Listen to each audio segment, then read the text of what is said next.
How to determine if a bird is fit, essential skills for fanciers. Being able to identify whether a bird is fit or not is a crucial skill that every fancier must develop in order to achieve consistent success. Selecting the right birds for each race is a challenging task, as sending unfit birds can result in losses, while leaving out truly fit birds can be equally detrimental. Fanciers need to familiarize themselves with their birds as individuals in order to make the correct decisions during the basketing process. Here are some guidelines to help you determine if a bird is fit, based on their handling, behavior, and droppings. Handling: assessing the bird's health and fitness potential. Merely handling a bird is not sufficient to determine its fitness. Even stock birds, when fed properly, can feel similar to members of the race team. However, their exercise tolerance becomes evident when they are compelled to fly. To assess a bird's fitness, you need to observe its behavior around the loft and during exercise. Various signs in the bird's muscles, keel, weight, feet, eye, mouth, wattle, and feathers can provide insights into its health and potential fitness. Muscles, indicators of fitness potential. The size, feel, and appearance of a bird's flight, pectoral, muscles can provide valuable information about its potential to be fit. The muscle's characteristics depend on several factors, including the type of work being demanded of it. Fit muscles adapt to their job, increasing in size and strength. In fit muscles, lactic acid, which forms during exercise, is efficiently carried away by circulation. However, if the muscle is pushed beyond its fitness capacity, lactic acid accumulates, causing inflammation, swelling, hardness, and a bluish hue in the muscle. Birds with inflamed muscles are often sensitive to handling. Size: variation in muscle size. When birds are fit, the size of their flight muscles may vary. Different birds handle differently when they are ready to race, contrary to the belief that all pigeons should handle the same way when fit. Some birds feel fuller when they are in optimal condition, while others have muscles that tend to V away from the keel. It's important to note that there can be variations within strains and families. However, as a general rule, the flight muscles tend to increase in size as fitness improves. It's worth considering that overflown birds can also exhibit enlarged muscles due to inflammation, which may falsely indicate fitness. Additionally, increased muscle size can be associated with overfeeding and fat deposition within the muscles. Tone: evaluating muscle condition. Fit pigeons should have toned muscles, neither too hard nor too soft. Unfit muscles, such as those of a stock hen sitting on eggs, lack substance, while fit bird muscles have resilience. An experienced flyer once described fit pigeon muscles as feeling like a woman's breast. Excessively hard muscles are usually a sign of inflammation resulting from overexertion beyond the bird's fitness capacity. Color: indications of circulation and health. The color of a fit pigeon's muscles can range from rosy pink to various shades of purple. Most healthy birds have pink muscles, indicating well-developed circulation and sufficient blood supply. However, some fit birds may exhibit slightly purple muscles, which could be attributed to the presence of melanin pigment scattered in the muscles or skin. It's worth noting that birds with blue muscles may be overworked, unhealthy, or in poor general health. Healthy pigeons: how to spot the signs. Pigeon racing is a popular sport enjoyed by many enthusiasts all over the world. One of the most important aspects of the sport is ensuring that your pigeons are healthy and fit. By learning to spot the signs of a healthy pigeon, you can give your birds the best possible chance of success. In this article, we'll go over the key indicators of a healthy pigeon and what to look for when assessing your birds. Muscles. The muscles of a fit pigeon should be rosy pink, indicating a well-perfused muscle with good circulation. However, slightly purple muscles may be present in some birds due to melanin pigment, which is the same pigment that gives feathers a blue color.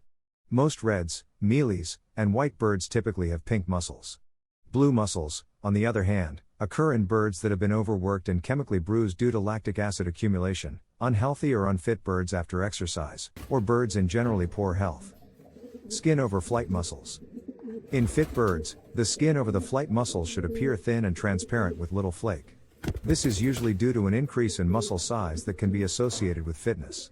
The skin should be elastic and stretch in a manner similar to a balloon filling with air, leading to the changes that we notice. In birds that have been fit for a long time, the skin can accommodate the increase and these changes are not so apparent. Keel. The keel, which is the central projection of the sternum to which the flight muscles attach, should preferably be white, not pink. The clearly defined pink blood spot that contrasts against a white keel indicates health and a stress-free environment, but not fitness. As a general rule, if the muscles are full but toned, remain pink, and the keel is white, the birds are exercising within their fitness capability. If they are also spending a lot of time on the wing, then this, in turn, means that their stamina and fitness are developing. Weight. A fit bird's body should feel full and toned but not be heavy. It should be light yet have strength and buoyancy. It's up to fanciers to detect changes in the bird's weight and condition and know how to alter their management and feeding to get the birds right. Birds that are fat become heavy in the hand, while birds that are not working properly tend to become leady. Birds that feel unwell will still fly around the loft if forced but will not push beyond their own comfort zone and actually improve their fitness. These birds tend to float rather than really exercise, becoming leady. Birds that are fat need to have the energy and calorie content of their seed mix decreased, fewer oil and starchy seeds. Conversely, birds that are light need a richer ration, perhaps supplemented with a conditioning agent such as wheat germ, canola or hemp seed oil. Feet. Like us, birds' peripheral circulation affects their feet. In birds with a poor peripheral circulation, the feet appear pale and cold, while dehydrated birds' feet can become shriveled. In well birds, the feet appear full and pink and are usually clean and warm, even in cold or damp conditions. Eye. A fit bird's eye should appear wet, glistening, and bright. There should be no excess moisture. The iris should be full of color, and the pupil should have a rapid response to light. The third eyelid should be tucked right back and will sometimes quiver to the beat of the heart in well birds. Increased prominence of the third eyelid is usually associated with respiratory infection. This makes the membrane covering the third eyelid become inflamed and thickened, making it harder. Assessing bird health, observing mouth, wattle, feathers, behavior, and loft signs. As a bird owner or fancier, it is important to keep an eye on your bird's health and well-being.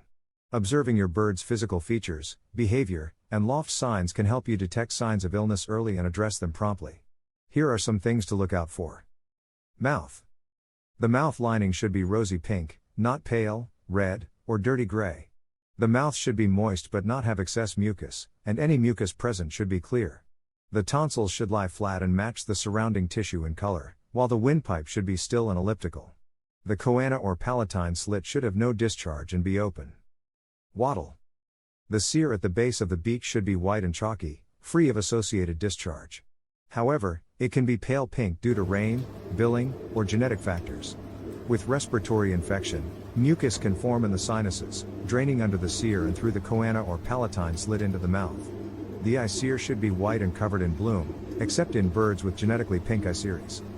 Feathers. The feathers should be covered in bloom, tight, and held close to the body.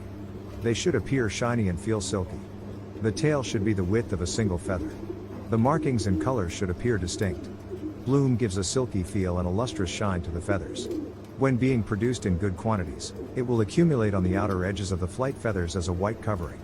This, in turn, leads to white marks, called friction rubs, on the vein of the flights being produced when the bird flies.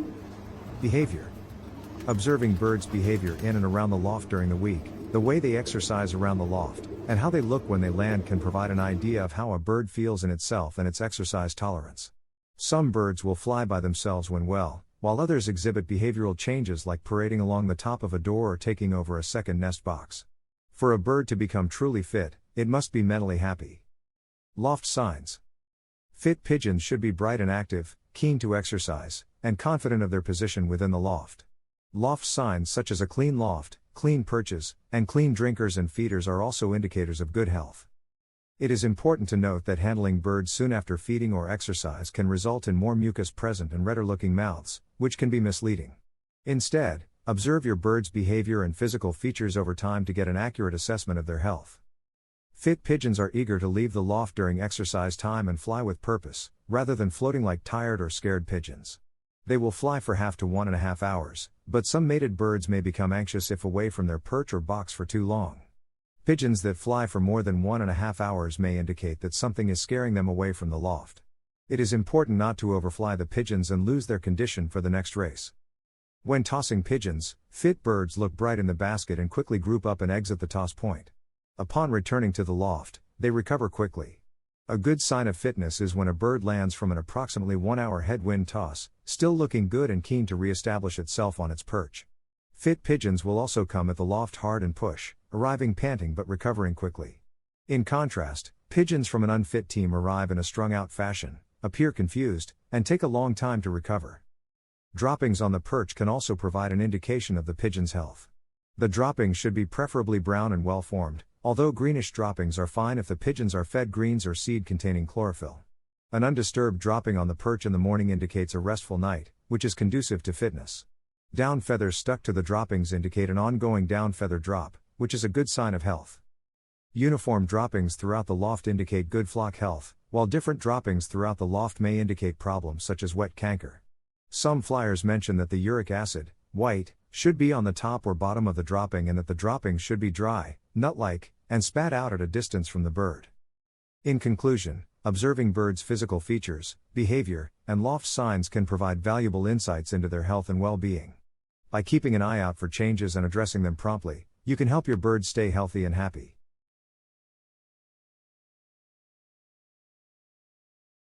There are many reasons to buy my racing pigeon method. Here are some of the best reasons.